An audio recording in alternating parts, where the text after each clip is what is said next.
Avengers Endgame is the fourth and final, pretty much, original OG Avengers film in the Marvel Cinematic Universe, an 11-year conclusion to a 22-film story arc, and the plot of this amazement defeat is the surviving members of the Avengers must reverse the course due by Thanos in Infinity War and go back in time and undo everything that's been done wrong to everybody in the world, pretty much.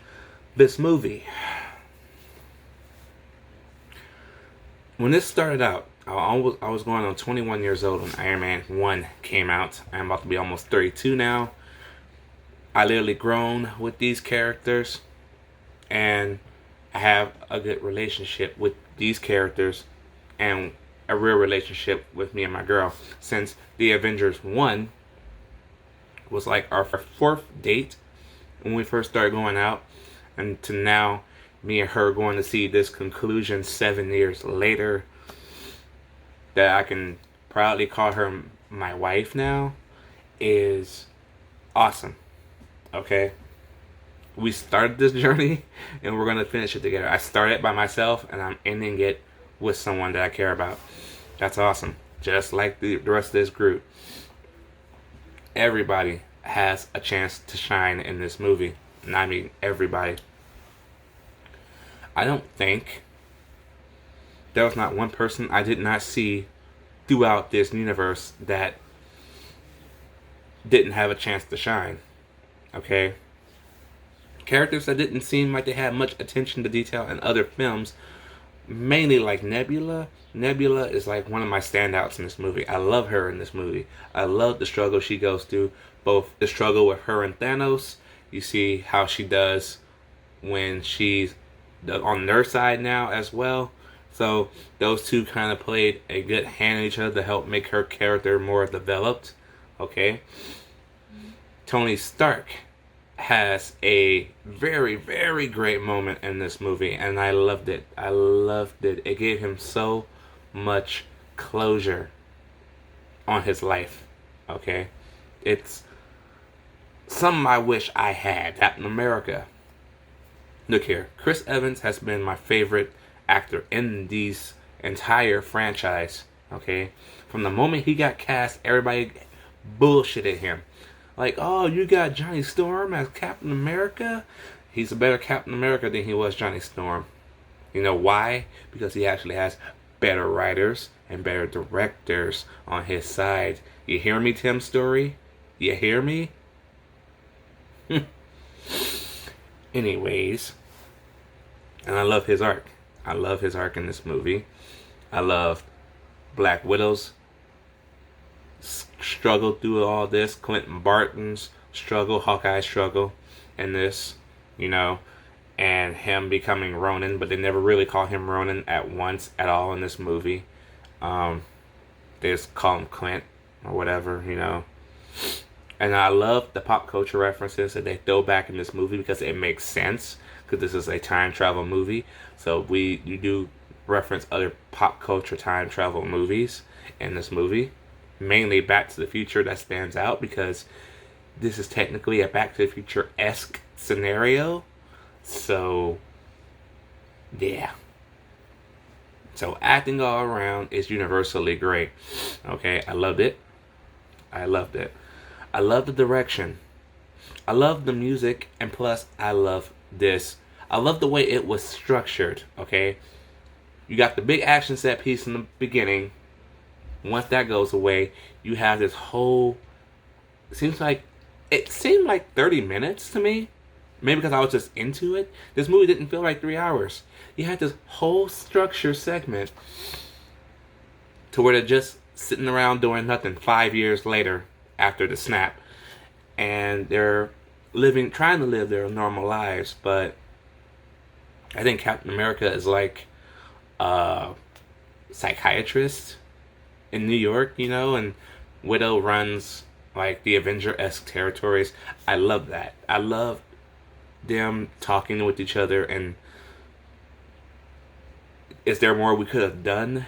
Can we still do it? Can we put this behind us? And she's like, no, I can't. I didn't have nothing before this. I love that shit. I fucking love that shit. I love the simpleness, because it all came back around full circle for later in the movie. Okay, I don't talk about music much in my reviews, so when I talk about music and scores, especially in this movie, for one, the Avengers theme is probably my favorite movie score since Tim Burton's Batman and Richard Donner's Superman back in the day. Okay, so yeah, this movie ain't fucking around. Okay, 3 hours and 2 minutes, it gets you in, it gets you out. It don't feel 3 fucking hours long. Okay, it's amazing how they did that. Titanic feels like it's 3 hours long. Okay, this doesn't. I was into it that much. Oh boy, I can't wait to talk about the spoilers. I'm gonna put this in the same video, so because I can't really go into detail about the end fight just yet. But just stay right here. I'll be talking about that in like a couple minutes. But yeah, I love Thor in this movie. Thor, you can see he's more comic relief in this movie, but you can see in his eyes that he struggles for not being called a weak man, because in his mind he's hurting still, but he's conveying that hurt into silly comedy relief moments. And he knows sometimes the comedy sucks, but he says it anyway because it makes himself feel better. I love that. It's like they gave him PTSD,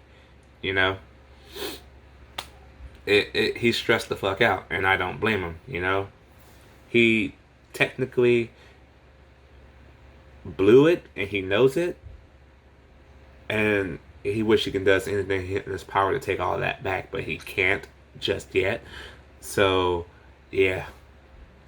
Character building in this movie is what made this movie what it is, okay? This is what made the 11-year journey, the 22 movies, how they are. Okay? If the Russo brothers began this journey in 2008 and directed every single one of these movies, oh my god. Iron Man 2 would have been such a better fucking movie. Oh my god. They would have took Tony Stark's drunken scenario and made it much more dire and much more severe, the way it should have been. Russo brothers, you got all my respect in the fucking world, man. And I love both of you guys for what you have done here. And I hope you guys don't leave. I hope you guys continue to make more of these movies in the future. I kind of hope DC will get their hands on you, and hope to God that Warner Brothers doesn't jump in with their studio interference and fucks with shit. Okay? Because Warner Brothers is in a dire need right now of you guys coming in there and just restructuring everything around Wonder Woman, Aquaman, and Shazam. Just restart with those three, And again, I said it last year, and I'm going to say it again. Hey, Justice League, your budget was $300 million, right? All that was for reshoots.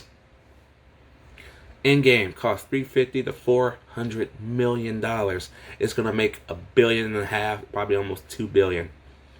Disney knows it. They don't give a fuck.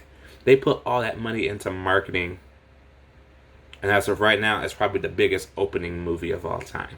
I'm gonna find that out just now. It's only one day so far, but from what I'm hearing, by the time Monday comes around, this might damn near be at $1 billion almost in a couple of days. So we'll see. But as of right now, I am going to give Avengers Endgame my J-Dub's badass seal of a fucking approval. They took this movie seriously when it needed to be. I'm taking this review seriously as it needs to be. Alright, let me know what you guys think about Avengers Endgame down below. Did you like it? Did you not like it? I will see you guys in the next one. Spoiler-free people are free to go. We are going to continue with the spoiler section now because I just want to talk about some shit. I discovered a plot hole and I want to talk about it. Okay, so the spoiler half of Avengers Endgame. Alright, I'm just going to get this out the way. Black Widow dies permanently. That sucked. Captain America gets his final dance with Peggy Carter towards the tail end of this movie and comes back as an old Steve Rogers to pass on his mantle to not Bucky Barnes. Oh, no. He's passing it off to Sam Winston. He's passing it off to fucking Falcon. That made me fucking happy because, yes, it would have been the obvious choice to go with his best friend of 70 some odd years, right? 75 years, however long it's been since World War II. But they go with the underrated one that came in. I believe it was Civil War, right? I do believe that was Civil War. Or Winter Soldier, one of those two. No, I think it was Winter Soldier. He came in. I loved it. I loved Anthony Mackie's face when that happened. It was so genuine. It felt perfect. It felt so fucking perfect. And I loved it. I love that shit.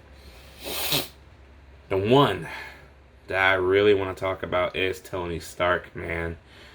The man started this whole franchise and it ends with him. And on his journey, he went from a selfish billionaire to slowly but surely becoming a selfless man, and especially in this movie where he goes back in time and accidentally runs into his dad, and him and his father have this weird structure but synonymous closure. Maybe not on the fact of Howard, you know, which ironically Tony Stark calls himself Howard Potts. So that was kind of cool. He took his wife's last name for a moment. And they both talk about their wives and how they were meant to do better with they want to do better by their kids, because Tony Stark is maybe a couple of weeks from being born at this point. So his father's kind of nervous about it, and then Tony just goes, just love your kids, man. Pretty much just be there and do what you gotta do. Just love your kids. And then it like dawns on Tony when his father talks about how he always tries to be a better man in life and stuff like that. And that's when Tony realizes all the times his dad was hard on him, he actually really, truly loved him. That shit, ooh-wee, that shit right there, I wish I had that. I fucking wish I had that closure. That is the closure I need in my life, man. I really do need that. Wow, it was fucking beautiful, man. It was great. Damn. It don't get no better than that. But during the big climactic battle, and I do mean everybody that was in some part or some way in the part of this entire 22 film story arc comes out. Okay? The only person two people I think we didn't see in this big ass climactic battle is Hank Pym and his wife. You know? But everybody from Spider-Man when Spider-Man swung back in and his helmet came off, my theater lost their fucking mind. Even though we had a trailer for Spider-Man, not in this movie, but you know, like a couple months ago, he comes back in to play with his armor still on. The fucking theater lost their fucking shit. Okay, and it's Tom Holland deserved that. Okay, he did this. Tom Holland did that for himself and for Spider-Man, and I loved it. I love what he has done for Spider-Man, you know? And Spider-Man needed this. He needed this homecoming, pun intended, to join the Avengers, to join the Asgardians, all of them, okay, to join Doctor Strange and company, all of them as well, okay. I don't even think anybody else was even missing. I don't think so. Okay, all of the Wakandans, Black Panther, Winston Duke's character, I forget his name, the one that always like a wolf. Everybody was here for this battle. It was fucking crazily awesome. That is probably the best superhero climactic battle I think I'm ever going to see on film. And I am so glad I got to live to see this. To see a battle on this fucking epic scale between Thanos and his army and the entire MCU. And I mean the entire M-fucking-C-U. Oh my god. It was astounding. And the fact that the Russo brothers had the wherewithal to give everybody screen time in that climactic battle and then reintroduce Captain Marvel in the process, because she went missing after like the first hour and a half in this movie. And I'm glad when she did came in, she wasn't like the big standout. She really just destroyed Thanos' ship. I'm glad that's all they made her really do, besides beat people up a little bit and not overtake what was going to be earned from this other guy, which I'll get to. So she comes in and helps out, but she doesn't overtake anything like we all thought she was going to do. Props. She's only had one movie, okay? Don't do that shit. Don't oversaturate her already. And they didn't. They used her sparingly, and I thank you for that. But like I said before, Iron Man started with this. He started all of this. And then unfortunately ends with him sacrificing himself for the good of humanity and the world by taking his Infinity Gauntlet Iron Man arm. The fingers are ready. I am Iron Man. Kills Thanos' army, but then also fries almost pretty much half, and then probably inside of his internal organs. And he's just laying there, and then here comes Spider-Man yet again for a fucking good moment. We won, Mr. Stark. We won. And I'm like, oh my god, you're killing me, kid. You're fucking killing me. And then Pepper comes in with Iron Man suit technology on, and she joins the battle for the first fucking time ever since Iron Man 3. Kicks ass, comes in and tells him, we'll be okay. You can rest now. Oh my god.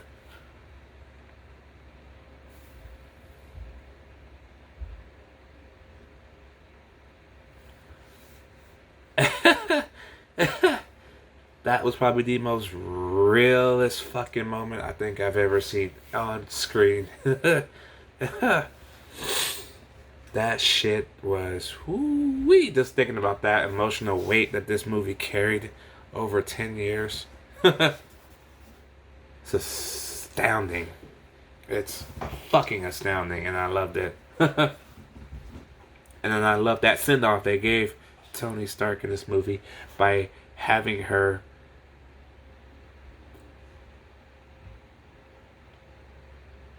put the fucking proof that Tony Stark has a heart thing on a reef from Iron Man 1 onto a reef and puts it out on the lake with all of the Avengers watching.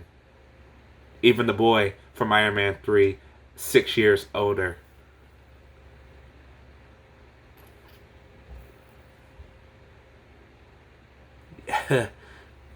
Black Widow didn't even get that send off. Maybe because she couldn't, because they didn't have her body.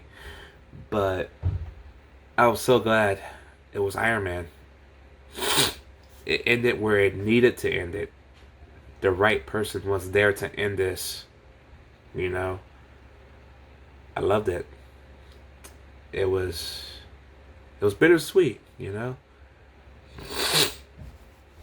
I just kind of wish that Tony Stark had made Spider-Man a new suit that had his voice in it, because that would have been the shits. That would have been awesome. That would have been fucking awesome. But it all ended very, very good. And if you had told me this would have been it, that this would have been 22 films only, like a James Bond franchise, I would have been okay with it. This left good amounts of closure for pretty much almost the entire franchise. If it wasn't for the fact that I know Doctor Strange sequels coming, Black Panther, Captain Marvel, Spider-Man, the Disney Plus series, you know. Which, another thing, how are you going to have Vision and Scarlet Witch unless it's going to be a prequel? Because Vision is still dead. He didn't come back. Tony Stark didn't come back. Nobody, all the permanent deaths are there and they're gone for good. Vision, Black Widow, Gamora, for the most part right now, because the Gamora that comes back is 2014's Gamora. So Peter's Gamora, the one he loves, is still gone for now. Plot hole. I discovered a big plot hole in this movie that makes little to no sense. I kind of don't care because the movie got me really good. But I gotta say it, because I don't know if anybody else noticed this. When Scott Lang jumps out of the quantum realm by accident because a rat accidentally stepped on some controls 5 years later, he goes and finds his daughter, who is now 5 years older. She's like mid-teenager range, almost an adult range now. Okay, that sucked. But when Peter Parker re-enters his high school at the end of the film and reunites with Ned never got dusted. How come Ned is still a teenager? How come all the people that did survive in Spider-Man's world are still teenagers, yet Ant-Man's daughter is a teenager now, and the teenagers that should be halfway through college by now are still in high school and not older? So technically, Far From Home, all the characters should be like older. Mary Jane should be like 20 something by now. You know, that didn't... Am I missing something? Or did they get dusted? Because I doubt it. I didn't hear anything about Ned or anybody else from Peter's school getting dusted. It was just pretty much Peter Parker. And Ned looked shocked to see him, by the way. Like, Ned has been there the whole time, and like, what happened to Peter? Has he been one of the people that got dusted? Or what? You know, I noticed that. If I noticed the sympathy in fucking Thor's eyes, and you can see it in Ned's eyes too, like, where the fuck have you been? Bro, why the fuck aren't you a grown man? But that's probably like the only plot hole I noticed. It's only just that one. Other than that, the time travel sequences back to Avengers territory, back to Guardians of the Galaxy 1, back to Thor the Dark World. Bruh. The fact that he tried to warn his mother back to the future style, but not leaving a letter he tried to tell her, but she just simply said, no, I don't want to know. She docked his ass. Okay? That, man, oh man, they got a lot of people back. They got a lot of people back for this. That I was shocked they came back for maybe not even 30 to 40 seconds of dialogue, like Robert Redford, like fucking Renee Russo, who plays his mom, to Loki. I forgot his name already. Loki gets away in 2012 Avengers timeline because of Iron Man trying to steal the Tesseract that Captain America finally got by claiming Hell Hydra to the people in the elevator. By the way, he gets in the elevator. My dumbass thinking he's going to sit in the elevator and he goes, before we get started, Does anyone want to get out? I was waiting for it. But then he realized he knows they're Hydra agents. So what does he do? He whispers, "Hell Hydra."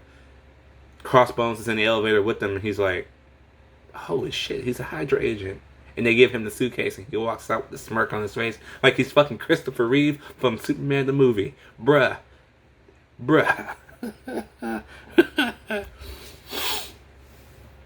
Oh my god. I love it. I loved it. Smart as fuck. But, of course, Bruce Banner's Incredible Hulk is still Incredible Hulk in that timeline, so he's still a raging mess. Knocks Iron Man out and fucking drops the Tesseract. Loki gets it and disappears. Out of nowhere. So, Loki's getting his own spin-off series. This is probably the Loki we're going to get, because current timeline Loki is gone. So we're probably going to get 2012 Loki all over again. The one that has yet to learn a lesson. Oh boy. I can't wait for these Disney Plus shows. I hope I get Disney Plus for free, because, But I get ESPN for free. They own that. So, maybe. But yeah. All in all, spoiler talk was fun. This movie is fun when it needs to be. It's dire when it needs to be. This had to end the way it did to give that 11-year closure.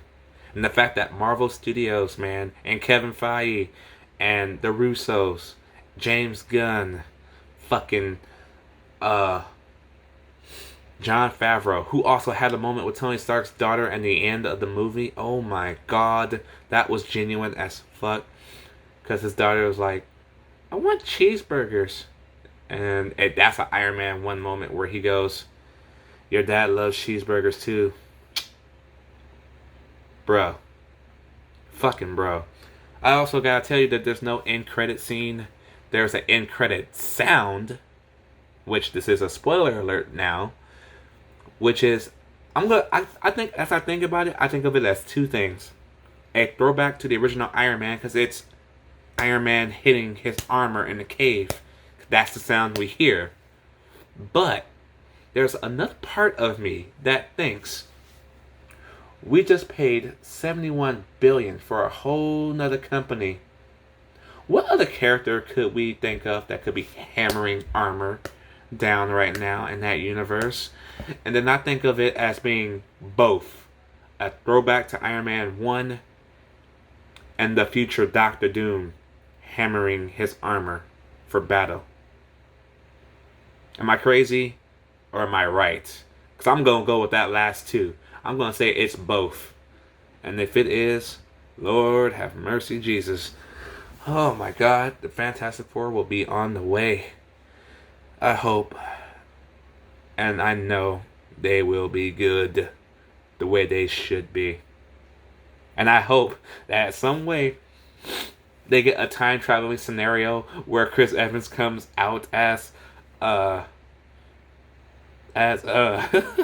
Johnny Storm for like 30 seconds. And they be like, "Wait a minute, aren't you Captain America?" I'm like, what? Captain America? I'm not Captain America. In this timeline, and he's like, "Wait, there's another Captain America, and it's me." That would be fucking man. I'm just speculating now, but I'm geeking out just thinking about all the possibilities that time travel just introduced in this franchise. To play with that, oh my God. Oh yes. Oh. Anyways, folks. What did you think? I know half of y'all seen it already. What did y'all think about this? What did y'all think about this? And what do you think going into Phase 4? Who's going to be the leader of the Avengers? Is it going to be Sam Wilson? Is it going to be it's going to be his version of Captain America? Is it going to be Black Panther? Is it going to be Captain Marvel? I'm thinking about those current three as of right now. So, I don't know. I'm torn. But what do you guys think? This video has been going on way too fucking long. It's about 30 minutes now. I'm so sorry. I am so sorry, but this had to be done. It's the Avengers. Let me know what you guys think about this cinematic masterpiece coming to a head down below. Did you like it? Did you not like it for some fucking reason? And I will see you guys at the movies. You all have a great day.